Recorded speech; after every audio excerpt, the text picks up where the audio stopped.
The flashbang detonated 3 seconds early. In the controlled chaos of the BUD/S training compound at Naval Amphibious Base Coronado, 3 seconds was the difference between a teaching moment and a medical emergency. The explosive device meant to simulate combat conditions for the SEAL candidates practicing building clearance malfunctioned in a way that sent shrapnel in an unpredictable scatter pattern across the training area. Petty Officer Second Class Sloan Callahan felt the impact before she registered the sound. Something hot and sharp struck her left forearm with enough force to spin her partially around. Her medical kit slung across her shoulder took the brunt of another piece of metal that would have caught her in the ribs. Blood began flowing immediately, painting dark streaks down her tan uniform. The training exercise halted. Instructors were already moving shouting orders, activating emergency protocols. 2 Navy corpsmen stationed at the perimeter began running toward her position. Sloan held up her right-hand palm out. "Stop," her voice cut through the commotion with a clarity that came from years of speaking over gunfire and explosions. "I'm good. Continue the exercise. Candidates, you have wounded on the objective. What's your next move?" The SEAL candidates, frozen in uncertainty, stared at her. The instructors looked at each other, then back at Sloan, who was already pulling a tourniquet from her kit with her uninjured hand. "Ma'am, you need immediate medical attention," one of the approaching corpsmen called out. "I need you to stay in position and let these candidates complete their training." Sloan's voice remained steady despite the blood now dripping from her fingertips. She applied the tourniquet one-handed with the kind of practiced efficiency that made it look easy, though anyone with medical training knew it wasn't. "Candidates, I asked you a question. You have wounded on the objective and hostiles potentially still active. What do you do?" A senior candidate, his face pale but his jaw set, made a decision. "Peterson Anders established security. Chen with me.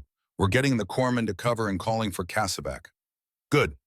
Sloan allowed them to move her behind a concrete barrier while maintaining her own assessment of the wound. "Now talk me through your casualty evaluation protocol."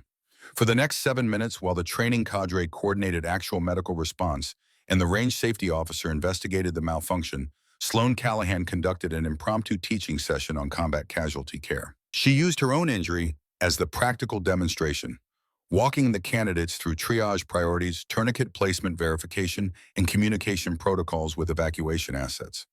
By the time the medical team arrived with proper equipment, the bleeding was controlled, her vital signs were stable, and she had successfully turned a training accident into a teaching opportunity that those candidates would remember for the rest of their careers. The observation room overlooking the training area had fallen completely silent. Senior instructors who had seen thousands of sailors come through these programs stood watching the monitors with expressions that ranged from impressed to unsettled. This small woman, 5'4" and maybe 120 pounds soaking wet, had just demonstrated a level of composure under duress that most of their candidates aspired to achieve. Commander John Barrett, leader of SEAL Team 3, had been in that observation room reviewing candidate performance. He made a mental note of Sloan's name and looked up her service record while the medical team transported her to the base clinic for proper treatment. What he found was interesting. Sloan Callahan, 29 years old, had served 5 years as a Navy hospital corpsman with multiple deployments to Afghanistan attached to Marine units. Her medical qualifications were impeccable. Her fitness reports were outstanding. Her recommendation letters from Marine commanders used words like exceptional, irreplaceable, and combat proven. What the record didn't show, what was carefully omitted from her official file, was anything that would explain the absolute calm she had displayed. That kind of composure wasn't taught in corpsman school. It was forged in circumstances that left permanent marks on a person's capacity to function when everything was falling apart. Commander Barrett had seen it before in operators who had been places and done things that didn't make it into official reports. He made a second mental note to request Sloan's full service record, including any classified attachments. 3 weeks later, Sloan stood in the briefing room of SEAL Team 3 headquarters, her left forearm still wrapped in a light bandage, though the wound had healed cleanly. 16 stitches and no complications. She had refused the recommended 2 weeks of light duty and returned to work after 5 days. Commander Barrett stood at the front of the room with 12 of his team members seated in chairs facing him. They were all men ranging in age from mid-20s to early 40s, all carrying themselves with the particular brand of quiet confidence that came from being among the most elite warriors in the world. "Gentlemen," Barrett began, "I'd like to introduce Petty Officer Second Class Sloan Callahan. She'll be joining us as the team corpsman for our next rotation." The reaction was polite but reserved, professional acknowledgement without enthusiasm. Sloan had expected this. She was the first female corpsman assigned to an active SEAL team, and while the men in this room were too professional to voice overt skepticism, she could read it in their body language. A stocky senior enlisted man in his late 30s spoke up first. "Ma'am, welcome aboard. Gunny Kowalski, Team Sergeant. You got combat experience." "Yes, Gunny. 3 deployments to Afghanistan with 1st Marine Expeditionary Force." "Which unit specifically?" The question came from a younger SEAL with a Southern accent. His name tape read Matthews, Reconnaissance Battalion, attached to various force recon elements. That got their attention. Marine Force Reconnaissance operated in some of the most dangerous terrain in Afghanistan, conducting deep reconnaissance and direct action missions that rarely made the news. Corpsmen who served with them were either exceptionally skilled or they didn't last long. "How long were you with Recon?" Commander Barrett asked. 13 months with the same battalion. Shorter attachments before and after for specific operations." Kowalski leaned back in his chair, reassessing. "You see much contact?" "Enough to know what it looks like when things go sideways." Sloan kept her voice level professional. She wasn't here to impress them with war stories. She was here to do a job. Another SEAL older with graying temples studied her with narrowed eyes. Master Chief Wade Sullivan had been with the teams for 23 years and had developed an instinct for reading people that bordered on supernatural.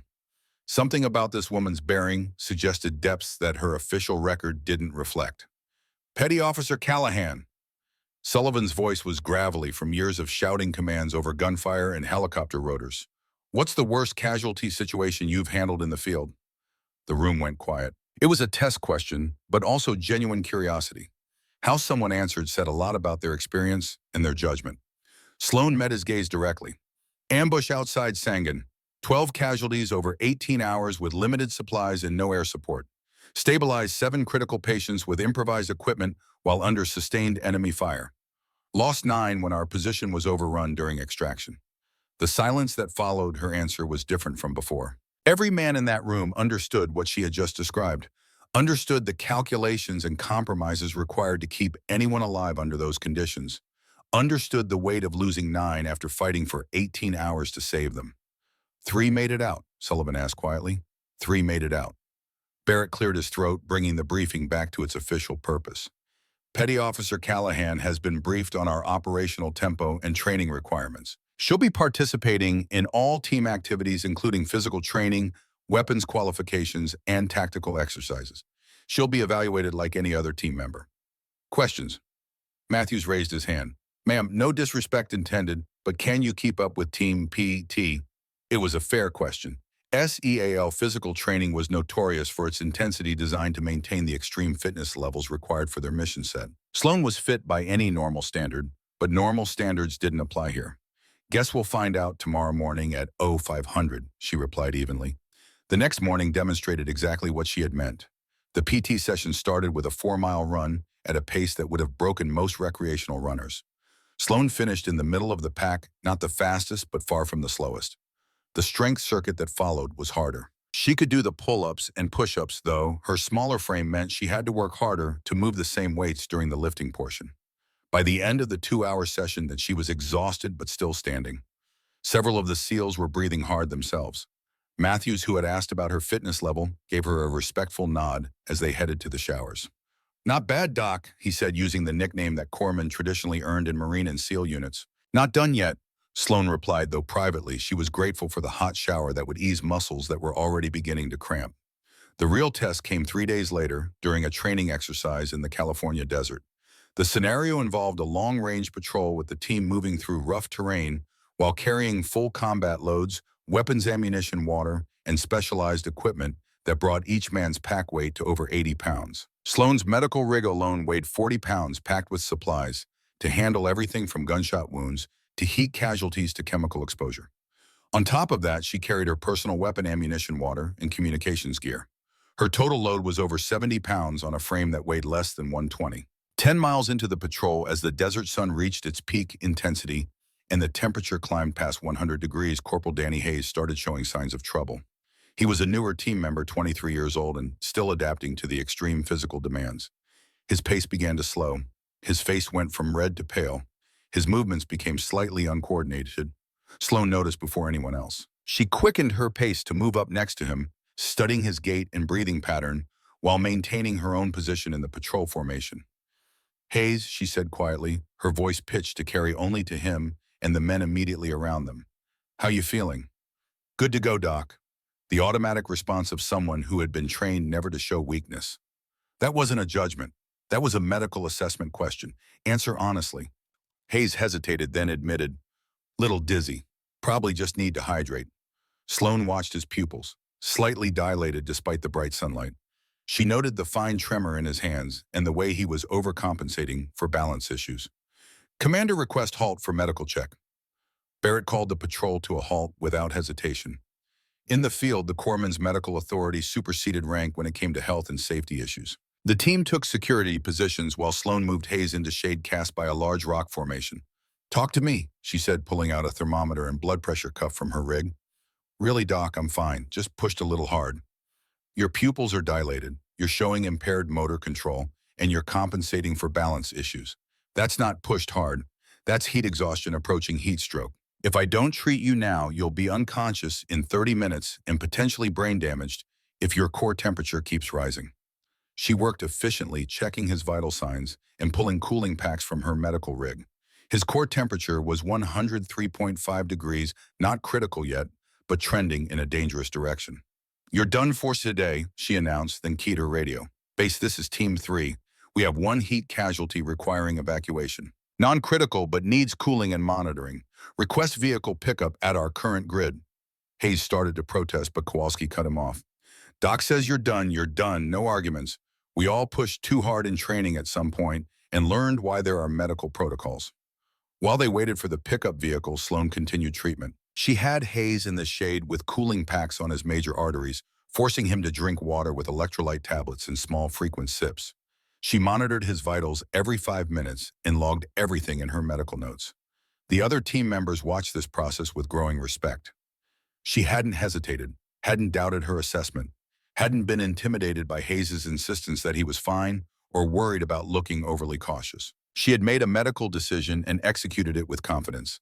That evening back at base, Barrett pulled Sloan aside. Good call today. Hayes' temperature was still climbing when the vehicle got him back here.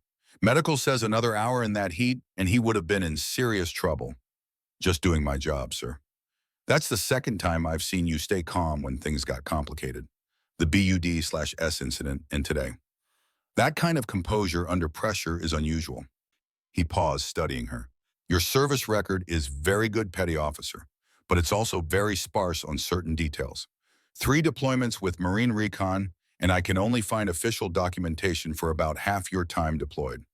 Sloan's expression didn't change, but Barrett noticed a subtle shift in her posture, a tightening around her eyes that suggested he had touched on something she preferred not to discuss.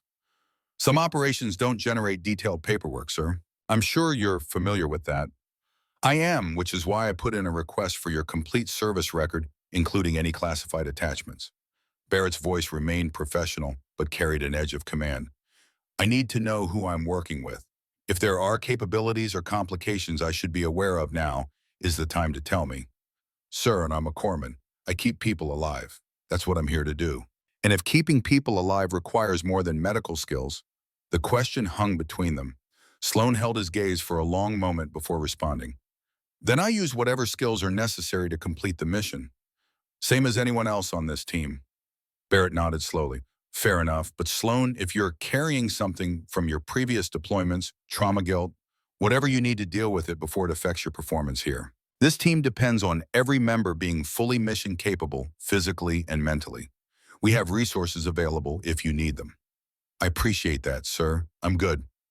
It was the same thing she always said, Amisa, the same deflection she had perfected over 3 years of people asking if she was okay, if she needed help, if she wanted to talk about what had happened in that valley outside Sangan. She was good. She had to be good. Because if she wasn't good, then 9 Marines had died for nothing, and that was a thought she couldn't allow herself to entertain. Barrett let her go, but he made another mental note. This woman was carrying something heavy. The question was whether she could carry it and still do her job or whether it would eventually break her under the weight. 2 weeks into her assignment with SEAL Team 3, Sloan had settled into the rhythm of the team. She participated in training exercises, maintained her medical readiness, and slowly earned the respect of men who had initially viewed her assignment with skepticism. She didn't demand acceptance. She earned it through consistent performance and quiet competence. but Master Chief Sullivan continued to watch her with particular attention. He had seen something during that first briefing, heard something in the way she described losing 9 casualties that suggested there was more to her story than the official record revealed. During a weapons maintenance session, he found an opportunity to observe her more closely. The team was cleaning and inspecting their equipment after a day on the range, and Sloan was working on her personal sidearm, a standard-issue M9 Beretta. Sullivan watched as her hands moved through the disassembly process with unconscious efficiency. But it was what happened next that caught his attention. She reached for the cleaning supplies, and her hand moved 6 inches to the left, toward where a rifle cleaning kit would be stored, before she caught herself and corrected to grab the pistol cleaning kit. Muscle memory. But not muscle memory for a pistol. Muscle memory for something bigger. Later that week, during a combat life-saving refresher course that Sloan was leading for the team, Sullivan noticed another detail. When she was demonstrating proper positioning for treating a chest wound, her hands moved to position an imaginary patient in a way that would provide both cover from enemy fire and a clear line of sight to potential threats. Corpsmen were taught to find covered positions when treating casualties, but they weren't taught to consider fields of fire and tactical positioning with the automatic precision she had just demonstrated. That was something else, something that came from training that went beyond standard combat medicine. Sullivan said nothing, but he filed away these observations. Something didn't add up about Sloan Callahan. Her official records said she was a corpsman who had served with distinction in a combat role. Everything about her behavior suggested she had been trained for something additional, something that required the kind of split-second tactical awareness in weapon familiarity that took years to develop. The classified service record that Barrett had requested finally arrived 3 weeks after Sloan joined the team. It came in a sealed envelope marked with classifications that required Commander Barrett to read it alone in a secure facility. What he found made him sit back in his chair and stare at the pages for a long time. Sloan Callahan had indeed served as a Navy corpsman with Marine reconnaissance units, but that had been her cover assignment. Her actual role for 18 months between 2019 and 2021 had been something entirely different. She had been part of a highly classified program run jointly by the CIA and Joint Special Operations Command. Female operators who could move through Middle Eastern environments where male soldiers drew immediate attention. The program had deployed fewer than 20 women over its 5-year existence, and most of their missions remained classified at the highest levels. Sloan's specialty within that program was listed in sparse clinical language, precision marksman, counterterrorism operations, high-value target elimination. She was a sniper. The record showed 47 confirmed eliminations at ranges between 800 and 1,400 meters, 0 failed missions, multiple commendations that couldn't be officially recorded, a service record that placed her among the most elite shooters in the American military establishment, male or female. And then abruptly, she had requested transfer back to conventional corpsman duties. The file included a brief incident report. During her final mission, her spotter, a male Special Forces operator, had been killed by enemy fire while she was taking a shot. She had completed the mission, eliminating the target, then single-handedly extracted her spotter's body under fire before calling for evacuation. She had been offered medals, offered continued service in the program with increased responsibility. She had declined everything and requested assignment to the most dangerous conventional posting available, forward medical duties with Marine combat units. The psychological evaluation following her transfer request was marked pending, with a note that she had attended the minimum required counseling sessions before being cleared for deployment. The evaluating psychiatrist had noted survivor guilt, possible PTSD, high functioning but potentially vulnerable under sustained stress. The recommendation had been for continued monitoring and counseling. There was no indication she had ever followed up with counseling. Barrett closed the file and sat in silence for several minutes. Now he understood the composure under pressure, the tactical awareness, the way she moved through dangerous situations with a calm that seemed almost supernatural. She had been trained at the highest levels of military operational art, had been tested in circumstances that would break most people, and she had survived by learning to compartmentalize, to function despite trauma, to keep moving forward, because stopping meant confronting things she wasn't ready to face. She was an asset, an incredibly skilled operator who could provide capabilities most corpsmen couldn't dream of. But she was also a potential liability, because people who ran from their trauma instead of processing it didn't stop running. They just ran faster and harder until something broke. Barrett made a decision. He would keep this information to himself for now. Sloan had earned her position on this team through her demonstrated competence as a corpsman. Her classified past was just that past, Unless and until circumstances required revealing it, he would let her continue serving in the role she had chosen. But he would watch her carefully, and he would be ready to intervene if the weight she was carrying started to affect her ability to function. The team deployment orders came down 6 weeks after Sloan joined SEAL Team 3. They were heading to Afghanistan for a 3-month rotation, conducting training and advisory missions with Afghan National Army units. The official mission was capacity building and partnership development. The unofficial mission was counterterrorism operations against high-value targets that the Afghan forces weren't equipped to handle. The team spent 2 weeks preparing for deployment. Equipment was inspected and packed. Intelligence briefings covered the current threat environment. Medical supplies were requisitioned and organized. Sloan threw herself into the preparation with focused intensity, grateful for work that kept her mind occupied. Master Chief Sullivan pulled her aside the day before they flew out. "Doc, got a minute." They walked to a quiet area away from the bustle of pre-deployment activity. Sullivan looked at her with an expression that suggested he was about to say something she wouldn't want to hear. "I don't know your whole story," he began carefully. "Don't need to know it. But I've been doing this long enough to recognize when someone's carrying weight they don't talk about. You've got something from your previous deployments that you're still processing. I'm not asking you to tell me about it. I'm just asking you to be honest with yourself about whether you're ready to go back down range." Sloane's jaw tightened, but her voice remained steady. "I'm ready, Master Chief. I've been back 3 times already. I know how to do this." "I'm sure you do, but there's a difference between knowing how to do something and being in the right headspace to do it sustainably." He paused, choosing his words carefully. "If things get complicated out there, I need to know that you're going to keep your head straight, that you're not going to make decisions based on trying to fix something that happened before instead of dealing with what's happening now. I'm a professional, Master Chief. I do my job regardless of my personal issues." "I know you do. That's what worries me. Because professionals who ignore their personal issues long enough eventually find themselves in situations where those issues can't be ignored anymore." Sullivan's voice carried genuine concern rather than judgment. "Just promise me that if you start to feel overwhelmed, you'll reach out. To me, to Commander Barrett, to someone. Because this team needs you functional, not martyred." Sloan nodded, though privately she had no intention of reaching out if things got difficult. She had learned years ago that talking about trauma didn't make it hurt less. It just made it more real. Better to keep moving, keep working, keep focusing on the next mission until the past faded into something manageable. "I appreciate your concern, Master Chief. I'll be fine." Sullivan studied her for another moment, then nodded. "All right, Doc. Let's get this team deployed and bring everyone home safely." As he walked away, Sloan stood alone with her thoughts. She understood what Sullivan was trying to tell her.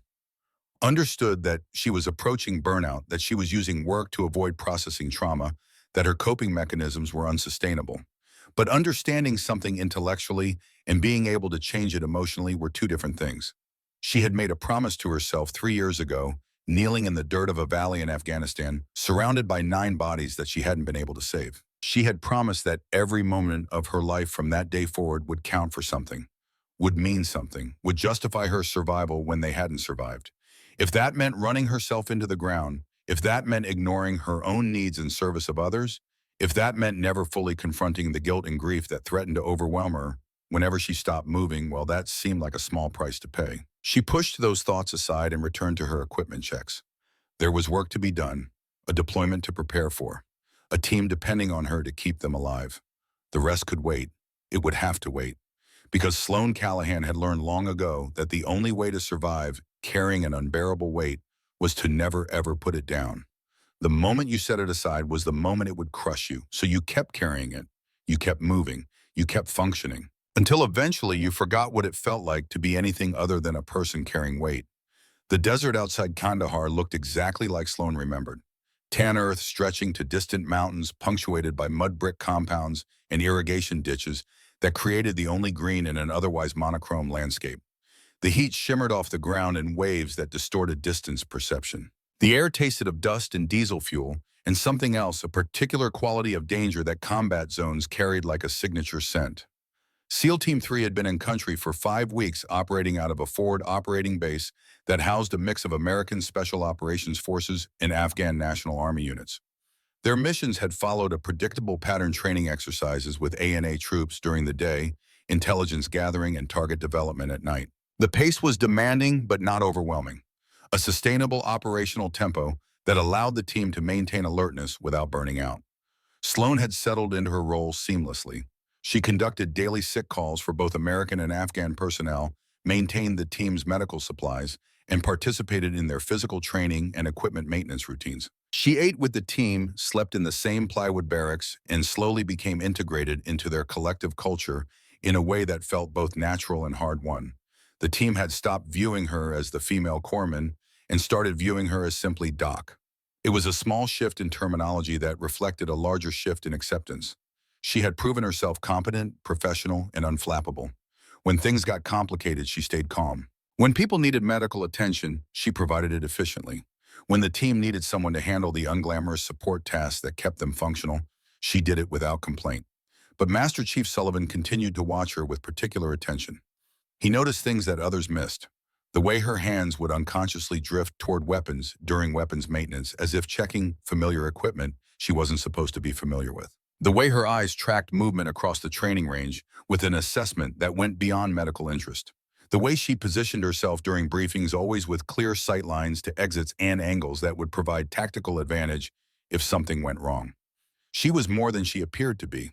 Sullivan was certain of it, but he couldn't figure out exactly what that more was, and Commander Barrett hadn't shared anything from her classified service record. The mission that would change everything came down on a Wednesday morning in late June. Intelligence had located a high-value target in a compound approximately 40 miles northwest of their FOB. The target was a Taliban commander responsible for multiple IED attacks against coalition forces. He was meeting with subordinates to plan an operation targeting a nearby Afghan government facility. The mission was straightforward on paper. Insert before dawn, conduct reconnaissance, confirm target identification, and if authorized, eliminate the target and any immediate threats. Extract before local security forces could respond. Standard direct action mission for an experienced SEAL team. The team briefing included the usual elements: intelligence summaries, terrain analysis, insertion and extraction plans, contingency protocols. Sloan attended as she always did, taking notes on medical considerations and preparing her aid kit for potential casualties. Weather forecast shows clear skies, low winds, Commander Barrett said, pointing to a map display. Insertion by helicopter 3 kilometers from target compound. We'll move in on foot, establish overwatch positions here and here. He indicated ridgelines overlooking the target. Kowalski, you'll set up with Ramirez on the south ridge for primary observation and fires. Matthews and Hayes will take the north position for security and secondary observation. Rules of engagement? Matthews asked. Positive identification required for primary target. Weapons free for armed hostiles who present immediate threat. Minimize civilian exposure. We want clean intel and clean execution. Medical considerations. Barrett turned to Sloan. She had already thought through the likely scenarios. Nearest trauma facility is 90 minutes by air. We'll be outside the golden hour for any critical casualties, so field stabilization is essential. I'll carry extra blood clotting agents and airway equipment. If someone goes down critical, we need to establish LZ for immediate CAS evac rather than attempting ground evacuation. Good copy. Any other questions? The room was quiet. Professional soldiers preparing for a mission they had conducted dozens of times before. The calm before insertion that came from knowing exactly what needed to happen and trusting that everyone would execute their piece of the plan. What no one anticipated was the Taliban planning session being a trap. They inserted smoothly under darkness, the helicopter dropping them in a wadi that provided cover from observation. The team moved through the pre-dawn darkness with night vision equipment, navigating the broken terrain toward their objective. Sloan moved in the middle of the patrol column, her medical rig on her back and her M4 carbine held ready. The first hint of trouble came when they were still 2 kilometers from the target compound. Master Chief Sullivan, leading the patrol, held up a fist, the hand signal for halt.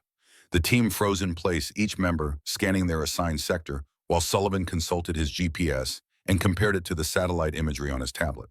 Boss, he whispered into his radio, I've got fresh tracks. Multiple individuals, military-age males, moving perpendicular to our route of advance within the last 4 hours. Barrett moved up to Sullivan's position and examined the signs. Footprints in the dust, disturbed rocks, broken vegetation. A group of at least 8 to 10 people had moved through this area recently, and their route suggested they were patrolling rather than traveling to a specific destination. Could be locals moving between villages, Matthews suggested quietly. At 0300, Sullivan shook his head. This is a patrol. Question is whether they're local security or hostile forces. Barrett made a decision. We continue to objective but increase security posture. Sullivan take point with thermal optics. Matthews bring up rear security. Everyone stay sharp. They continued moving, but the entire team's alertness had increased. What had been a routine movement through familiar terrain types now carried an edge of uncertainty. Were they walking into something more complicated than anticipated? They established their overwatch positions as planned.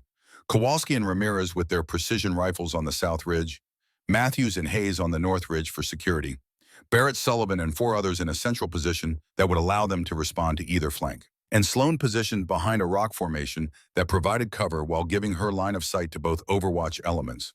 Dawn broke slowly, the sun rising over distant mountains and painting the desert in shades of orange and gold.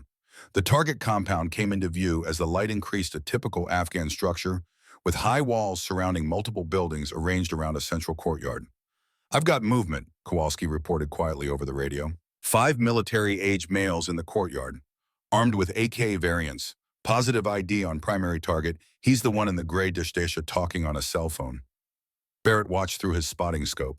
"Confirm primary target. Stand by for authorization." The team waited while Barrett contacted their Tactical Operations Center. The radio exchange was brief and professional. Clearance granted for the primary target. Minimize civilian casualties. Clear to engage on commander's authority. "Kowalski, you have authorization for BAM." The world exploded. The ambush was perfectly executed. Taliban fighters who had been hidden in the spider holes and concealed positions opened fire simultaneously from 3 sides. Machine gun fire raked the ridgelines where the Overwatch teams were positioned. RPG rounds detonated against rocks near the central element. What had appeared to be a routine compound with a single high-value target revealed itself to be a carefully prepared kill zone. The intelligence had been a setup. The Taliban commander hadn't been planning an operation. He had been bait positioned to draw American forces into an ambush against an enemy who knew exactly where they would establish observation positions. Contact left, contact right, multiple hostiles with crew-served weapons. The radio exploded with urgent transmissions as the team responded to the coordinated attack. Kowalski and Ramirez were pinned down on their ridge, unable to move without exposing themselves to machine gun fire from a position they hadn't known existed. Matthews and Hayes were taking accurate fire from another hidden position. The central element was caught in a crossfire that prevented movement in any direction.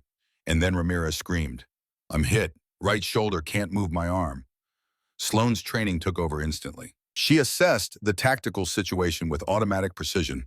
Ramirez was approximately 100 meters from her position, exposed to enemy fire, with a potentially life-threatening wound. Standard procedure was to wait for the team to suppress enemy fire before moving to treat casualties. But standard procedure assumed you had the capability to suppress enemy fire. Right now, they were pinned down and outgunned. "Doc, stay in cover," Barrett ordered over the radio.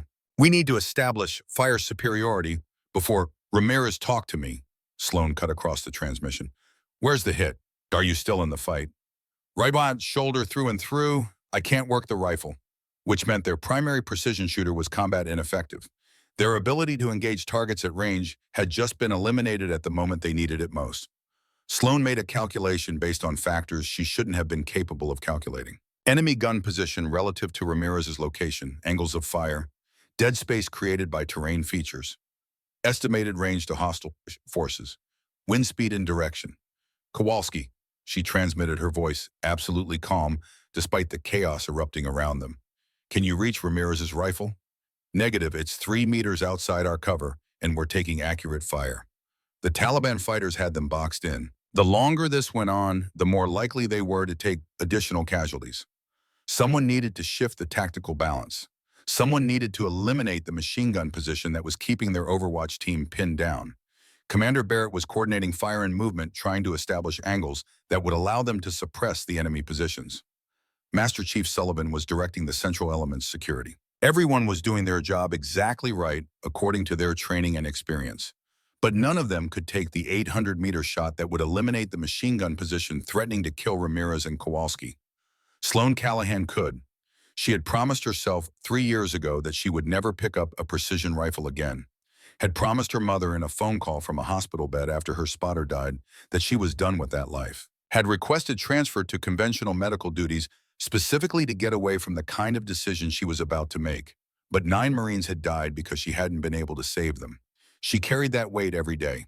and she would be damned if she was going to let more people die when she had the skills to prevent it. Barrett, she transmitted her voice carrying an edge of command that made him pause mid-sentence. I can take that shot. Doc, what are you? The machine gun position pinning down Kowalski. 820 meters elevated position, 2 shooters. I can eliminate it. There was a moment of stunned silence on the radio. Then Barrett's voice tight with confusion and urgency. Doc, you're a corpsman, not... I'm a lot of things, sir. Right now, I'm the only person on this team who can make that shot. Ramirez's rifle is an M110 with a loopholed Mark IV scope. I'm familiar with the system. Give me authorization and I'll solve this problem. Master Chief Sullivan's voice cut in. Boss, I don't know what the hell is happening here, but if Doc says she can make that shot, I believe her. Barrett made the kind of decision that combat leadership required, trusting his people, even when he didn't fully understand the situation. Kowalski, can you get that rifle to Doc? If she's serious about this, I can get it to the edge of our cover, but she'll have to move through the open to retrieve it. I'm moving. Sloan was already stripping off her medical rig, reducing her profile and weight. She kept her sidearm and grabbed extra magazines for the M110. Kowalski, on my mark, you and Barrett put suppressing fire on that machine gun position. 3-second burst. I'll move during the 3rd second. She didn't wait for acknowledgement. She positioned herself at the edge of her cover, visualizing the route to Kowalski's position. 15 meters of open ground. 3 seconds of suppressing fire. She would be exposed, but moving fast enough that hitting her would require luck more than skill. Mark. The suppressing fire opened up Barrett's element, and Kowalski both engaging the machine gun position with short, controlled bursts. Sloan exploded from her cover in a sprint, her boots finding purchase on the rocky ground with a sureness born from years of moving through similar terrain. She covered the distance in just under 4 seconds, diving into the cover where Kowalski and Ramirez were sheltering. Jesus Christ, Kowalski breathed, staring at her. Who the hell are you? Sloan ignored the question and turned her attention to Ramirez first.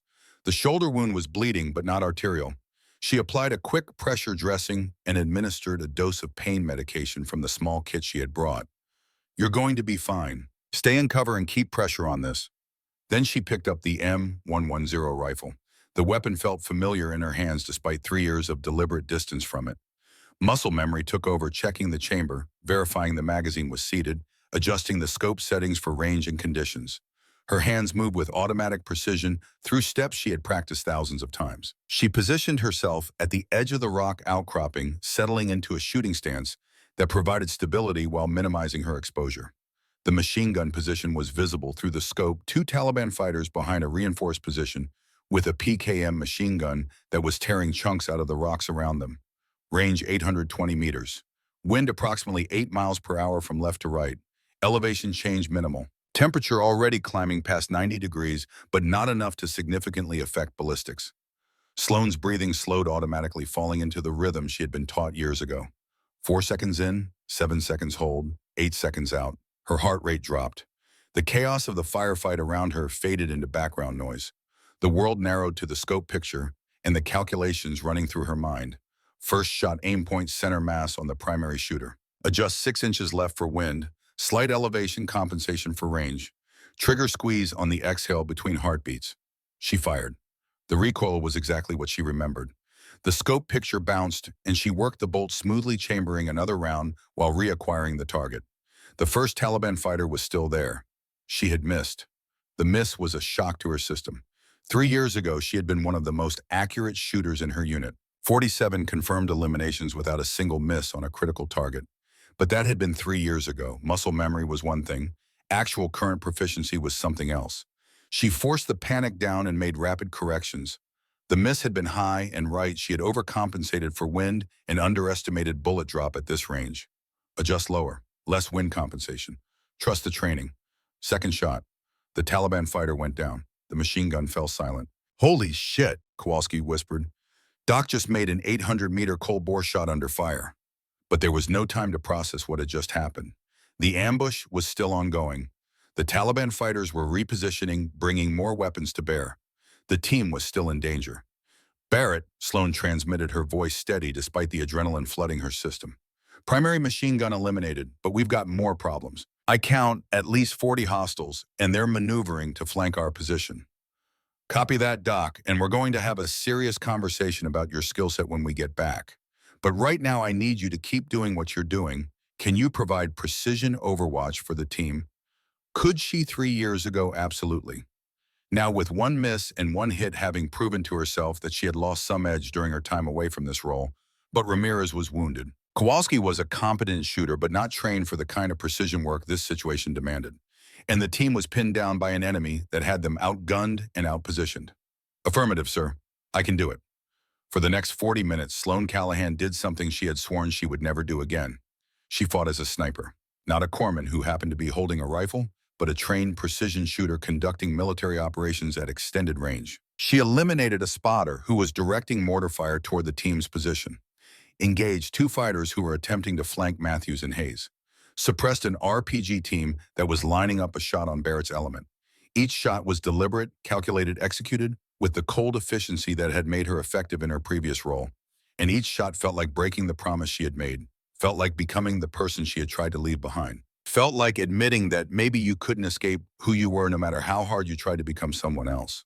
By the time helicopter gunships arrived to provide close air support and suppress the remaining Taliban fighters, Sloane had fired 19 rounds and scored 16 hits at ranges between 600 and 1,000 meters. The team extracted with only one serious casualty, Ramirez's shoulder wound, which would require surgery but wasn't life-threatening. They flew back to base in stunned silence. Every member of the team was processing what had just happened. Their corpsman, the quiet professional medical technician who had been with them for 2 months, had just performed as an elite precision shooter under combat conditions that would challenge the most experienced snipers. When they landed and began offloading equipment, Kowalski approached Sloane with a mixture of awe and confusion on his face. "Doc, what the hell just happened out there?"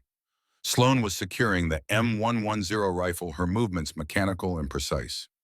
"I did what needed to be done to bring everyone home alive." "That's not an answer. That was some seriously high-level shooting. Where did you learn it, Gunny? With all due respect, I need to check on Ramirez and make sure he gets proper treatment. We can talk about this later." She walked away before he could press further, but she knew the conversation was only postponed. "You didn't demonstrate that level of capability and then disappear back into anonymity." The team had questions. Commander Barrett definitely had questions, and she was going to have to provide answers. Master Chief Sullivan found her 30 minutes later in the medical facility, finishing paperwork on Ramirez's treatment. The wounded SEAL was already in surgery, his shoulder being repaired by the base surgeon. The prognosis was good, full recovery, expected within 6 months. "Doc, Commander wants to see you in the operations center. Bring your service record." Sloane nodded, knowing exactly what was coming. The classified file that Barrett had requested months ago was about to become very relevant to this conversation. Commander Barrett's office in the operations center was a plywood box with a desk, 2 chairs, and a wall covered in maps and intelligence reports. He was standing when Sloane entered, and his expression was carefully neutral. "Sit down, Petty Officer Callahan." She sat, her posture military perfect, despite the exhaustion creeping through her system. Combat always left her drained, but it was a different kind of tired than the everyday fatigue of training. This was the tiredness that came from making life-and-death decisions under pressure. "So," Barrett began, leaning against his desk with his arms crossed. "I've had your classified service record for about 6 weeks. I've been keeping it to myself because I figured what you did before joining this team was your business unless it affected your current duties." He paused, letting that hang in the air. "Today, what you did before became very relevant to your current duties. So I think it's time we had an honest conversation about exactly who Sloane Callahan is and what capabilities you bring to this team." "Sir, I'm a corpsman. I keep people alive. That's my primary function, and—" "Sloane?" Barrett's use of her first name stopped her mid-sentence. "You just made 16 hits out of 19 shots at extended range under combat stress. You demonstrated tactical awareness and shooting skills that put you in the top percentile of American military snipers. And based on your classified record, you were part of a CIA/JSOC program that deployed female operators in counterterrorism roles." He pulled out her file and opened it to a specific page. 47 confirmed eliminations over 18 months, 0 failed missions. Multiple high-value targets eliminated in operations that remain classified. Specialist in urban and rural precision shooting, trained by some of the best instructors in JSOC. Barrett closed the file and looked at her directly. "Why did you leave that program?" Sloane was quiet for a long moment. The question wasn't unexpected, But it still hit hard because answering it meant confronting things she had spent 3 years trying to avoid confronting. My spotter was killed during my last mission, she said finally, her voice carefully controlled. We were conducting reconnaissance on a high-value target in Syria. I was positioned for a shot when we took unexpected fire from a position we hadn't identified. Marcus, my spotter, pushed me out of the line of fire and took the round that would have hit me. She could still see it, could still hear the sound of the bullet impact and Marcus's sharp intake of breath, could still feel the weight of his body armor as she dragged him to cover. I completed the mission, eliminated the target, and extracted Marcus's body. But afterward, I couldn't do it anymore. Couldn't take shots knowing that someone else was depending on me to keep them safe while I was focused on the target. Couldn't trust myself to make the right decisions when making decisions meant someone might die. So you requested transfer to combat medicine. I requested transfer to something where my job was saving people instead of killing them, where success meant everyone came home instead of me coming home and someone else didn't. Barrett processed this information, understanding the psychology, even if he didn't entirely agree with the logic. And today when you picked up that rifle, what were you thinking? I was thinking that Ramirez was wounded, Kowalski was pinned down, and this team was about to take casualties because we didn't have the capability to engage threats at precision range. Sloan met his eyes directly. I was thinking that I had skills that could solve that problem, and letting people die because I was afraid to use those skills would make me responsible for their deaths. Even though using those skills meant becoming the person you were trying not to be anymore. Yes, sir, even though. Barrett stood and walked to the map wall, studying the terrain around their current position. When he spoke again, his voice carried a tone of command decision rather than conversation. Sloan, I'm not going to order you to operate as a sniper. That's not your assigned role, and I respect your decision to leave that life behind. But what happened today demonstrated something important. This team is more effective when we can leverage all available capabilities. Sometimes that means you're our corpsman. Sometimes it might mean you're our precision shooter. Most of the time it means you're both. He turned to face her. I'm not asking you to choose between being a medic and being a warrior. I'm suggesting that maybe you don't have to choose. Maybe the best way to honor your spotter's memory isn't to stop doing what you were trained to do. Maybe it's to use all your skills, medical and tactical, to make sure more people come home alive. Sloan sat with that for a moment. The idea of integration rather than separation, of accepting that she could be both things, healer and warrior, without betraying either role. It was a perspective she hadn't considered before because the pain of Marcus's death had made her see those roles as mutually exclusive. Sir, I'm not sure I can trust myself in that role anymore. Today I missed my first shot. 3 years ago, I never would have missed. 3 years ago, you were actively training in that skill set. Today, you made one adjustment and hit your second shot under combat stress while treating a wounded teammate. That's not failure, Sloan. That's adaptation. Bung Barrett's voice carried conviction. But more importantly, you chose to take that shot, chose to use those skills despite your personal reservations because it was necessary to protect this team. That's exactly the kind of judgment I need in someone who's going to operate in both capacities. He pulled out a form and signed it, then handed it to her.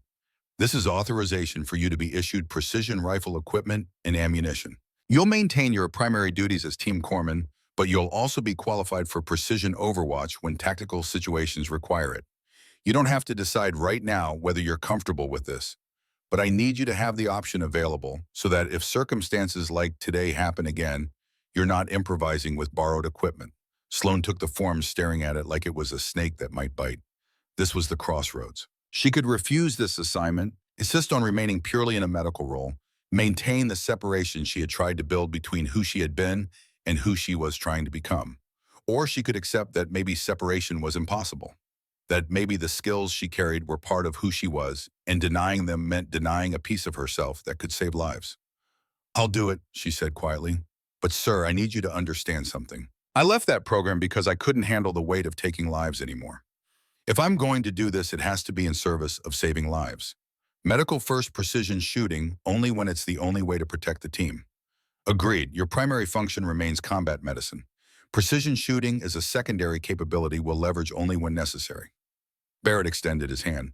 And Sloan, for what it's worth, what you did today probably saved multiple lives, including your own, since that machine gun would have eventually found all of our positions. You made a hard choice and executed it professionally. That's all anyone can ask. She shook his hand, though the weight settling onto her shoulders felt heavier than the physical gear she carried.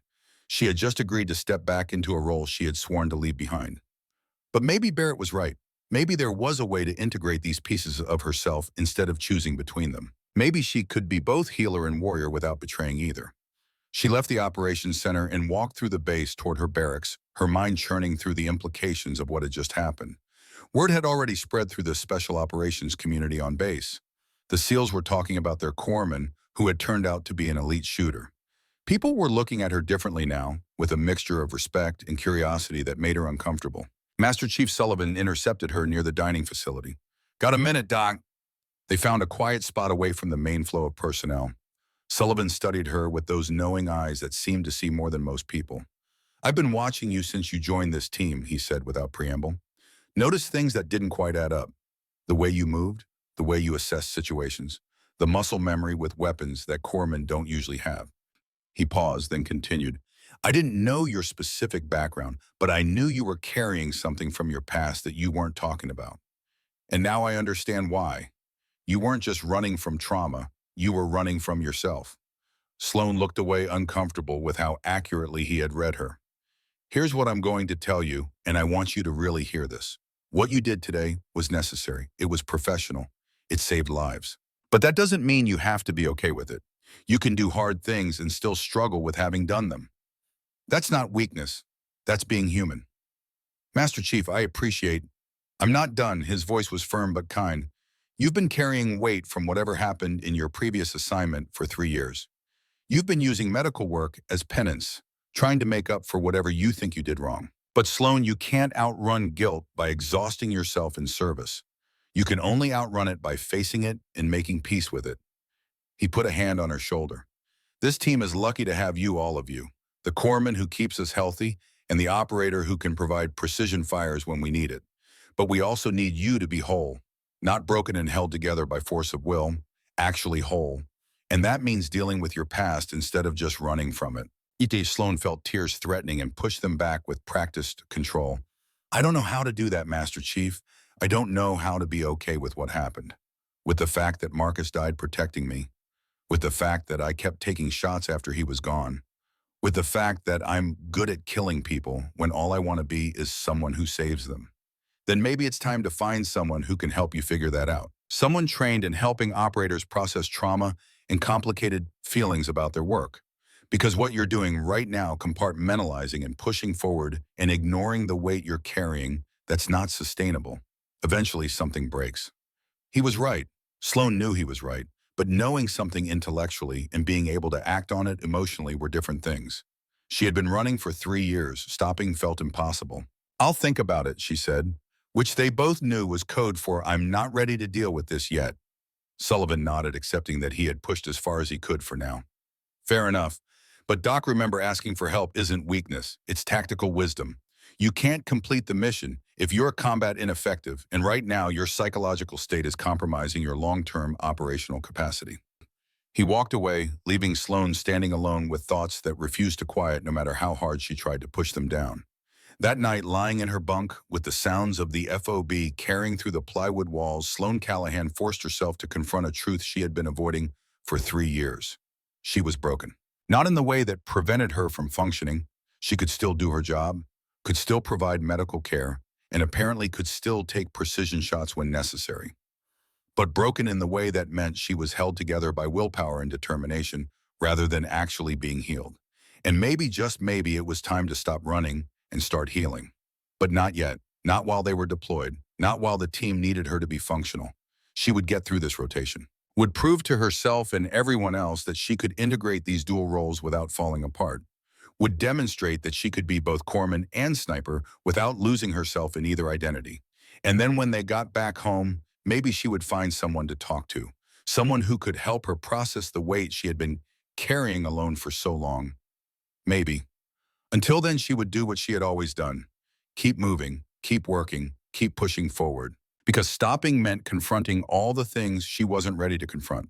And Sloan Callahan had learned long ago that survival meant never stopping long enough to let the past catch up with you. The call came at 04:30 on a Thursday morning, 2 weeks after the ambush that had revealed Sloan's hidden capabilities to SEAL Team 3. The Tactical Operations Center transmitted an urgent request for immediate response mass casualty incident at a coalition checkpoint 15 kilometers north of their position. IED strike targeting a convoy. Multiple wounded. Local medical facilities overwhelmed. Commander Barrett assembled the team in under 5 minutes. They loaded into 2 vehicles with full medical supplies, Sloan riding in the lead vehicle with her expanded aid kit that now included equipment for treating up to 12 casualties simultaneously. The scene they arrived at was controlled chaos. The IED had struck the center vehicle of a 3-vehicle Marine convoy, killing 2 Marines instantly and wounding 10 others with varying degrees of severity. Local Afghan forces had secured the area, but the wounded were scattered across 50 meters of highway, with minimal medical care being provided. Sloan assessed the situation with rapid precision as she exited the vehicle. 3 immediate casualties lying motionless, likely already beyond saving. 4 casualties with obvious severe trauma requiring immediate intervention. 3 casualties ambulatory but wounded and probably in shock. The math was brutal and simple. Save who you can save triage. The rest accept that you can't save everyone. Kowalski-Hayes get the 3 immediate casualties into one location. If they're still viable, I'll stabilize them once I've secured the other 7. Sloan's voice carried command authority that came from years of making these decisions. Barrett, I need you coordinating evacuation birds. We need 2 CASVAC helicopters here in 20 minutes or we're going to lose people. She moved to the nearest severely wounded Marine, a young corporal with a traumatic amputation of his left leg below the knee and severe bleeding from shrapnel wounds in his abdomen, the kind of injury that could kill in minutes without proper intervention. Sloan dropped to her knees beside him, her hands already moving through practice procedures. Tourniquet high on the thigh tightened until bleeding stopped. Quick assessment of the abdominal wounds, penetrating trauma, likely hollow organ injury, but no active arterial bleeding. I've access established in his right arm fluids, running wide open to combat shock. Stay with me, Marine. I've got you. You're going to make it home. Her voice was calm, professional, exactly what the wounded man needed to hear while his world was falling apart. She spent 4 minutes on him, enough to stabilize his immediate life threats before moving to the next casualty. A female lance corporal with a sucking chest wound and a compound fracture of her right arm. Chest seal applied, arm splinted, another IV started. 3 minutes and she was stable enough to survive until evacuation. The pattern continued. Move, assess, treat, critical threats, stabilize, move to next casualty. Sloan worked with mechanical efficiency that came from training and experience, but underneath that efficiency was a growing awareness that they had another problem. Taliban fighters were using the attack as an opportunity to maneuver into position for a follow-up strike. She could see them through breaks in the terrain, military-age males with weapons moving through a compound about 600 meters from the highway. They were positioning a PKM machine gun and what looked like an 82-millimeter mortar. Barrett, she transmitted while continuing to work on her 5th casualty. We've got hostiles setting up crew-served weapons at the compound to our northeast, 600 meters out. If they get that mortar operational, this evacuation site becomes a kill zone. Barrett's response was immediate. Copy that. Sullivan, can you engage from our current position? Negative, sir. I've got no angle on that compound from here. Doc, can you take that shot? The question carried weight beyond its simple words. Barrett was asking whether she could transition from medical care to precision shooting, whether she could be both things at once. Sloan finished applying a pressure dressing to the casualty. She was treating a sergeant with shrapnel wounds in his legs that weren't immediately life-threatening but needed attention. She made a split-second calculation.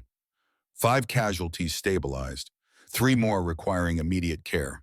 But if that mortar started firing, everyone at this location was at risk. I can take it, but I need someone to take over medical care while I'm on the rifle. Matthews, you're up. You've got combat lifesaver training. Yes, sir, I can handle basic trauma care. Sloan gave Matthews rapid instructions on the remaining casualties, what to prioritize, what could wait, when to call her back if something became critical. Then she retrieved her precision rifle from the vehicle and moved to a position that provided both cover and a clear line of sight to the enemy compound. The Taliban fighters were working quickly, setting up their weapons with practiced efficiency. They knew they had a limited window before American air support arrived or before the evacuation was complete. Get the mortar operational, drop a few rounds into the casualty collection point, maximize American casualties, and withdraw before overwhelming force could respond. Sloan settled into her shooting position, the rifle butt pressed firmly against her shoulder. 600 meters, slight uphill angle, wind approximately 10 miles per hour from right to left. 2 primary targets, the mortar team leader and the machine gunner. She controlled her breathing, let her heart rate slow, and aligned the crosshairs on her first target. The Taliban fighter was crouched over the mortar, adjusting its elevation. She had perhaps 30 seconds before he would be ready to fire. First shot. The fighter dropped his body going limp as the 7.62 millimeter round found its target's center mass. The other Taliban fighters immediately scattered seeking cover. But the machine gunner stayed at his weapon, trying to bring it to bear on the American position.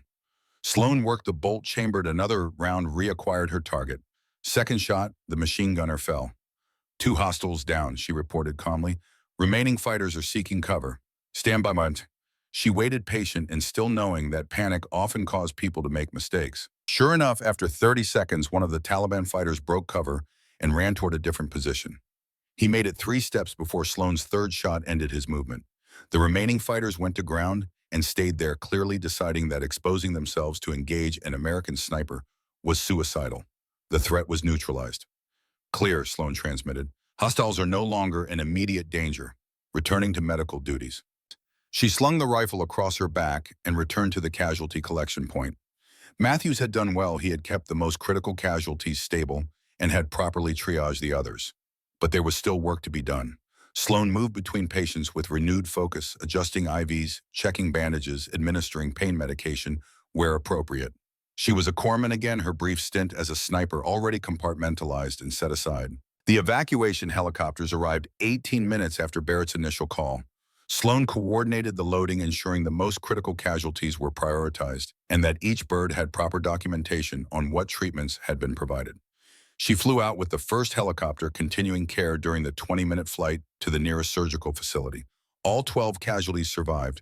2 required extensive surgery and months of recovery, but they lived. And the Marines who had witnessed Sloan's performance, both as a medic saving lives and as a sniper protecting the evacuation site, spread the word through the theater of operations. The Navy corpsman who could do both, who could save your life with medical skill and protect your life with precision fire, who moved between roles with a seamlessness that defied the usual categorizations. Back at the FOB that evening, Sloan filed her medical reports and cleaned her weapon with equal attention to detail. Master Chief Sullivan found her in the armory, methodically working through the rifle maintenance procedures. Hell of a day, Doc. Just another Thursday in Afghanistan, Master Chief. Sullivan pulled up a chair and sat down, watching her work. You know what impressed me most about today? It wasn't the shooting, though that was damn fine work. It was the way you transitioned between roles. You didn't hesitate, didn't seem conflicted. You just did what needed to be done. Sloan paused in her cleaning, considering that observation. I was too busy to be conflicted. People needed medical care. People needed protection. I provided both. There wasn't time for internal debate about identity or guilt or any of the other things I usually torture myself with. Maybe that's the lesson then. When you stop fighting against being both things and just accept it, the conflict disappears. Or maybe I'm just good at compartmentalizing. Sloan resumed cleaning the rifle. Compartmentalization isn't the same as integration, Master Chief. It's just putting things in boxes so you don't have to deal with them all at once. Fair point. Sullivan was quiet for a moment, then asked, You ever going to tell me what happened to your spotter? The one who died in your last mission before transferring to corpsman duties. The question hung in the air. Sloan's hand stilled on the rifle. His name was Marcus Brennan. He was a Green Beret, 32 years old, had a wife and a 2-year-old daughter back in North Carolina. Her voice was steady but quiet. We were conducting reconnaissance on a high-value target in Syria. I was positioned for a shot when we took fire from an unexpected position. Marcus pushed me out of the line of fire and took the round that would have hit me. She resumed cleaning the mechanical motion, providing an outlet for the emotion that was threatening to surface.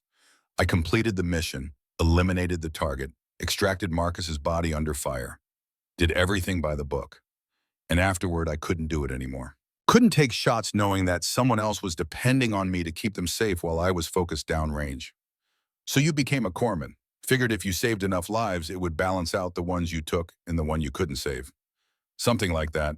Sloan finished reassembling the rifle and set it aside. But here's what I'm learning, Master Chief. It doesn't balance. You don't get to offset kills with saves like some kind of cosmic accounting system. You just carry both, the lives you took and the lives you saved. And eventually you either make peace with carrying that weight or it breaks you. And which one are you doing? I'm still figuring that out. The deployment continued for another 6 weeks. SEAL Team 3 conducted their assigned missions, training Afghan forces conducting counterterrorism operations, providing security for coalition activities. And Sloan Callahan operated in her dual role with increasing comfort, serving primarily as the team corpsman, but providing precision fire support when tactical situations required it. She saved 4 lives during a complex ambush, treating casualties, while other team members provided security. She eliminated 3 enemy combatants who were positioning to attack a vulnerable convoy. She taught combat life-saving techniques to Afghan soldiers who had minimal medical training. The integration that Commander Barrett had suggested was happening not because Sloan had resolved her internal conflicts, but because operational necessity demanded it. She was too valuable in both roles to limit herself to just one. But the weight continued to accumulate. Every life saved added to her sense of purpose. Every shot taken added to her sense of burden. And underneath it all, the 9 Marines from that valley 3 years ago remained her constant companions, the reminder of when her best efforts hadn't been enough. They rotated back to California at the end of August. The team went through standard post-deployment procedures, equipment turn-in, medical checks, psychological screenings, administrative processing. Sloan passed everything with the same calm competence she brought to her operational duties. But Master Chief Sullivan knew better. He had watched her throughout the deployment, seen the way she drove herself harder than anyone else, noticed the careful control she maintained over her emotions. She was functioning at a high level, but it was the kind of high-level functioning that came from discipline rather than wellness. 3 days after they returned, Sullivan cornered Commander Barrett in his office. "Sir, we need to talk about Doc." "I'm listening." "She's exceptional at what she does. Saved multiple lives during this deployment, both medical and tactical. But she's running on fumes. She's compartmentalized her trauma so thoroughly that I'm not sure she even knows how damaged she is underneath all that professional competence." Barrett leaned back in his chair, considering. "What are you suggesting?" "I'm suggesting that we mandate counseling. Not as punishment, but as a condition of continued service in this dual role. If she's going to operate as both corpsman and precision shooter, she needs to be psychologically sound in both capacities." She passed the psych screening. "Sir, with all due respect, those screenings are designed to catch people who are actively falling apart. Doc isn't falling apart. She's held together by sheer force of will. But that's not the same as being healthy." Barrett was silent for a long moment, then nodded. "Set up the counseling. Make it mandatory. 2 sessions per week for 6 weeks, then reassess. And Master Chief makes sure she understands this isn't about doubting her capability. It's about ensuring her long-term sustainability." Sullivan found Sloan the next morning during her usual early workout. She was running on the base track, maintaining a pace that would exhaust most people, but was apparently her version of meditation. He waited until she finished her cooldown before approaching. "Doc, got a minute?" They walked toward a quiet area near the training facilities. Sloan knew what was coming. You didn't get pulled aside by the Master Chief for casual conversation. "Commander Barrett and I have been discussing your performance during the deployment. You did outstanding work. Saved lives, neutralized threats, demonstrated exceptional capability in both your primary and secondary roles. I hear a but coming, Master Chief, but we're concerned about your long-term sustainability. The pace you're operating at, the weight you're carrying, the way you compartmentalize instead of processing, it's not sustainable. So we're making counseling mandatory. 2 sessions per week for 6 weeks with a psychologist who specializes in military trauma." Sloan's jaw tightened. "I'm functional, Master Chief. I'm doing my job. I don't need... This isn't negotiable. It's a condition of continued service in your dual role." Sullivan's voice was firm but not unkind. "Doc, you're one of the most capable people I've ever worked with, but capability isn't the same as wellness, and we need you to be both. And if I refuse the counseling, then you go back to being solely a corpsman. No more precision shooting, no more dual role operations, which would be a loss for this team, and I suspect a loss for you because you've started to integrate those roles in a way that's actually working." Sloan wanted to argue, wanted to insist that she was fine, that counseling was unnecessary, that she could continue functioning at this level indefinitely. But underneath that resistance was a quiet voice acknowledging that maybe Sullivan was right, that maybe she had been running for so long that she had forgotten what it felt like to be still, to be whole rather than just functional. "Okay," she said finally, "I'll do the counseling. But Master Chief, I'm not going to magically become okay with everything that's happened. Talking about trauma doesn't make it disappear." "No, but it might make it bearable. And bearable is better than the alternative." 6 months after returning from deployment, Sloan Callahan stood at a podium in the San Diego Convention Center, looking out at an audience of more than 200 people. Military medical personnel, combat arms instructors, special operations planners, and senior leadership from across the Defense Department. She had been invited to present at the Military Medicine and Tactics Integration Conference, a gathering focused on breaking down traditional barriers between different military specialties. Her topic, dual-role operations, medical and precision fire capabilities in the same operator. It had taken her months to agree to this presentation. Months of counseling sessions where she slowly, painfully worked through the guilt of Marcus's death and the 9 Marines from that valley. Months of learning that integration wasn't about resolving all conflict, but about accepting that she could hold seemingly contradictory truths simultaneously, that she could be a healer and a warrior, that she could save lives and take them, that she could be exceptional at her job while still carrying deep wounds. Good afternoon, she began, her voice carrying clearly through the auditorium. My name is Petty Officer First Class Sloan Callahan. I serve as a corpsman with SEAL Team 3, and I'm here today to talk about something that makes a lot of people uncomfortable, the integration of medical and combat roles in the same individual. She clicked to her first slide, which showed statistics on combat casualty survival rates when medical care was provided within the first 5 minutes of injury. Traditional military doctrine separates roles. You're a corpsman or you're a shooter, a healer or a warrior. Medical personnel are generally prohibited from engaging in offensive combat operations under Geneva Convention protections. This separation makes sense in many contexts, but in modern special operations environments, rigid role separation can cost lives.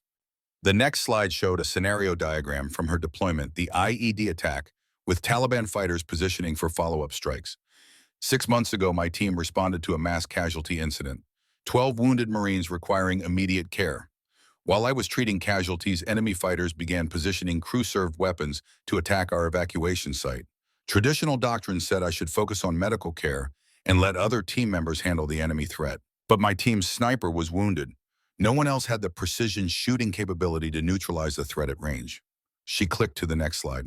I transitioned from treating casualties to eliminating the enemy threat, then returned to medical care. All 12 casualties survived. The enemy attack was prevented, and I violated every traditional boundary between medical and combat roles in doing so. The audience was silent, processing what she had just described. Sloan could see varied reactions, some nodding and understanding, others looking uncomfortable with the implications. I'm not advocating for abandoning Geneva Convention protections or turning all medics into shooters. What I'm suggesting is that in specialized units conducting high-risk operations, we should consider expanding our definition of what's possible. That the skills required for precision shooting, emotional control, stress management, decision-making under pressure are many of the same skills required for combat medicine. She spent the next 30 minutes presenting data from her deployment analysis of similar situations from other conflicts and proposals for training programs that could develop dual-role capabilities in select personnel. The presentation was professional, well-researched, and challenging to conventional wisdom. During the question and answer session, a senior Army surgeon raised his hand. Petty Officer Callahan, what you're describing is impressive, but I'm concerned about the psychological impact of asking medical personnel to take lives. How do you reconcile those roles internally? It was the question she had been expecting and dreading, the one that didn't have a simple answer. Sir, I'll be honest, it's hard. I struggled with it for years before accepting this dual role, and I still struggle with it sometimes.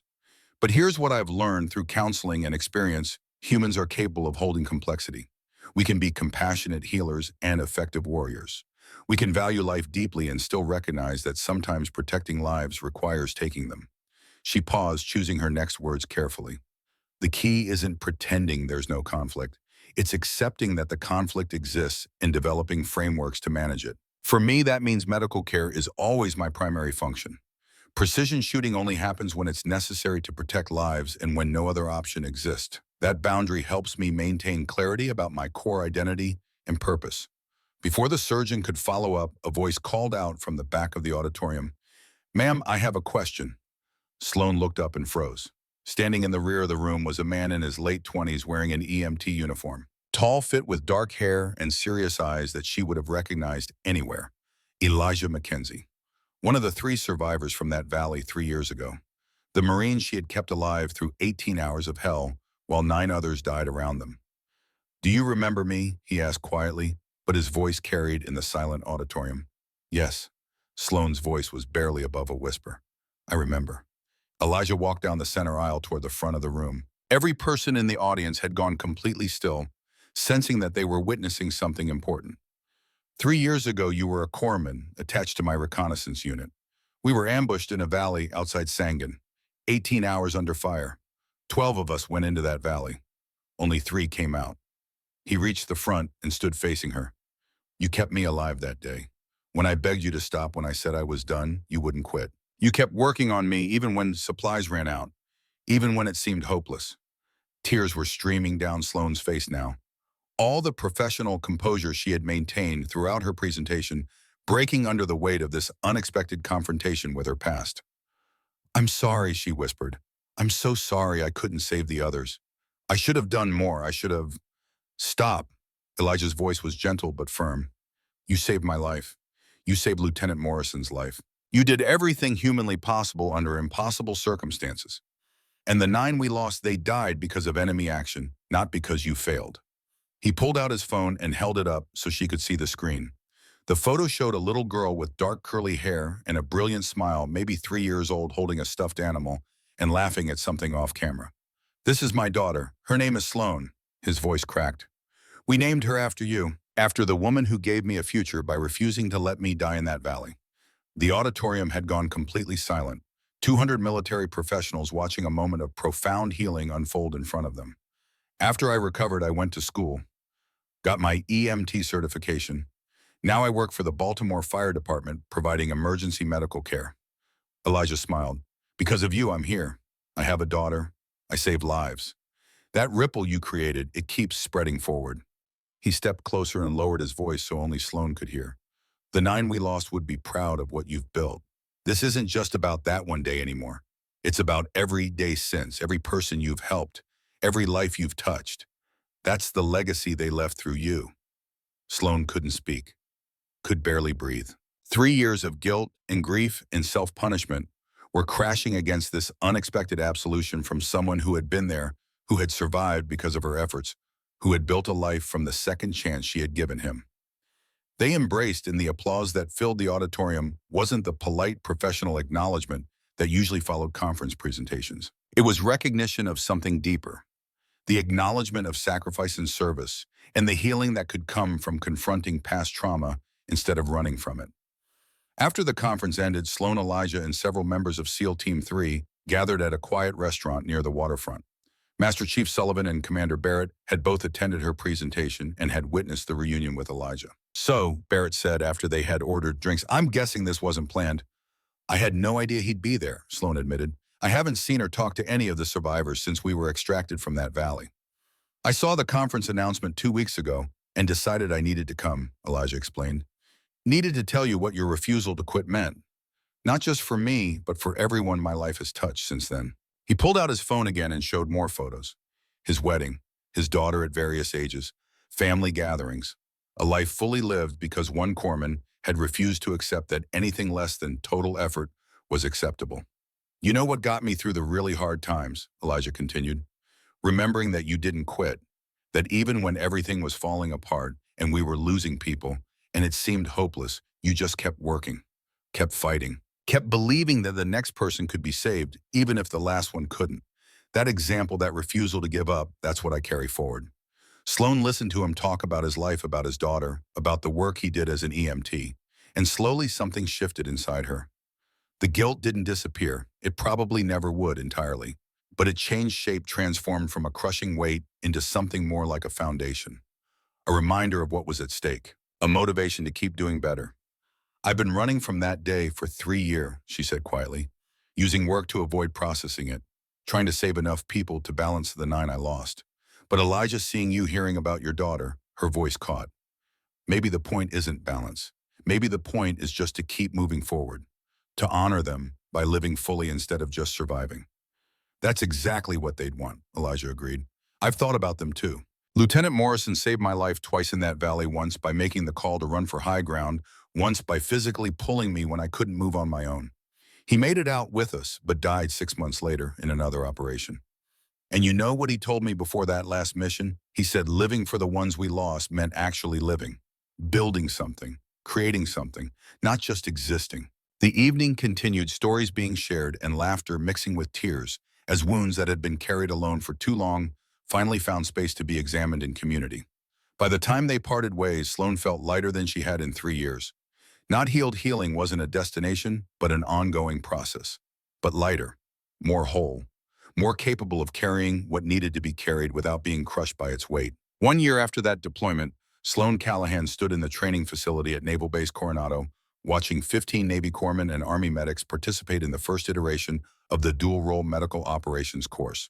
The program she had proposed in her conference presentation had been approved, funded, and implemented. She was the lead instructor. The students were selected from medical personnel who had expressed interest in expanding their capabilities and who had passed rigorous psychological screening. They came from various units and backgrounds, but they all shared a common trait: they wanted to be more effective in austere combat environments where traditional role separation could cost lives. All right, everyone, Sloane called out, bringing the class to attention. Today, we're conducting a practical exercise that will test your ability to transition between medical care and precision shooting under stress. You'll respond to a simulated casualty scenario. While you're treating the casualties, hostiles will appear in designated positions. You'll need to assess whether the threat requires precision engagement, transition to shooting if necessary, eliminate the threat, and return to medical care. All within a time window that reflects actual combat conditions.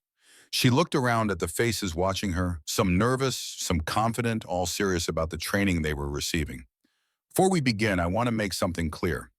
The skills you're learning here are exceptional. Very few medical personnel will ever need them. But in those rare situations where they are needed, they can mean the difference between everyone coming home and losing people because you didn't have the right capabilities at the right moment. She paused, thinking about that valley 3 years ago, about Marcus dying, while she took the shot that would complete the mission, about Elijah and his daughter named Sloane. I'm not going to lie to you, this dual role is hard. It challenges everything you've been taught about medical ethics and the separation of healing from harm. You will struggle with it internally. You will have moments where you question whether you can be both things. And that's okay. That struggle means you're thinking carefully about weighty questions. The only thing I ask is that you don't let the struggle paralyze you when lives are on the line. She looked directly at each student in turn. Your job is to save lives. Sometimes that means medical intervention. Sometimes it means neutralizing threats before they can cause casualties. Most of the time, it means being smart enough to know which response the situation requires. Any questions before we begin? A young Army sergeant raised her hand. Ma'am, how do you decide in the moment when you're treating casualties and threats appear? How do you know whether to keep treating or transition to shooting? It was a good question, the kind that didn't have a simple answer. You assess based on immediate threat to life. If continuing medical care means everyone in the area is at risk, you address the threat. If the threat is being adequately managed by others, you continue medical care. If you're the only one who can do both and both are needed, she paused, then you prioritize whatever saves the most lives. And you accept that sometimes there's no perfect answer, only the best decision you can make with the information you have in that moment. The training exercise commenced. Sloane watched her students work through the scenarios, making decisions, learning from mistakes, developing the mental flexibility required to operate effectively in both roles. Some struggled, a few excelled, most fell somewhere in between, capable but needing more refinement. Master Chief Sullivan joined her at the observation point, watching the exercise unfold. You've built something important here, Doc. This program is already getting attention from other units. Special Forces wants to send students. Marine Corps is asking about implementing something similar. It's not about me, Master Chief. It's about creating capabilities that save lives. Sloane kept her eyes on the students. Every person who completes this training is someone who can respond more effectively when things go sideways. That ripples forward in ways we'll never fully see. Like a certain EMT in Baltimore and his daughter. Sloane smiled. Like that. Like Lieutenant Morrison making the decision to run for high ground, even though it meant leaving people behind. Like Marcus pushing me out of the line of fire. Like 9 Marines whose sacrifice created a hole in the world that I'm spending my life trying to fill with something meaningful. Sullivan was quiet for a moment, then said, You know what I've noticed over the past year? You've stopped running. You're still carrying weight, probably always will, but you're not running from it anymore. You're walking with it. There's a difference. The counseling helped. Elijah appearing at that conference helped. Building this program helped. Sloane gestured at the students conducting their exercise. And honestly, accepting that I can be both things, corpsman and shooter, healer and warrior, that helped most of all. Turns out you don't have to choose. You just have to be honest about the complexity and find ways to manage it. Think you'll stay in this role long term? Or is teaching the new path forward? I don't know. Right now I'm focused on making this program successful. After that, she shrugged, I'll figure it out. But whatever comes next, it will be about creating value, about honoring the people I couldn't save by making sure more people can be saved. That's the constant. Everything else is just tactics.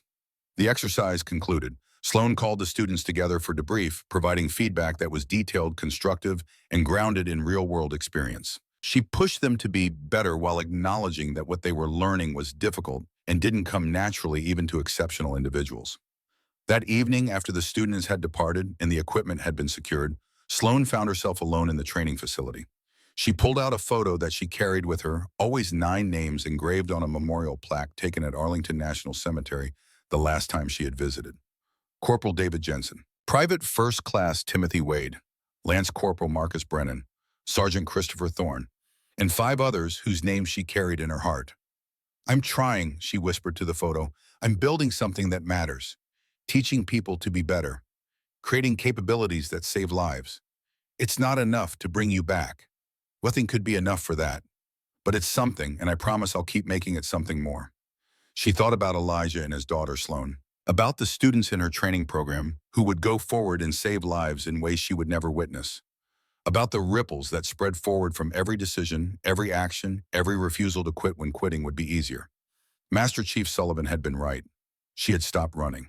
The weight was still there, the grief, the guilt, the complicated relationship with her own capabilities. But she was walking with it now instead of fleeing from it, and somehow that made all the difference. Sloan Callahan left the training facility as the sun set over San Diego, painting the sky in shades of gold and orange. Tomorrow would bring new challenges, new students to train, new questions to answer about how to integrate roles that seemed contradictory but weren't.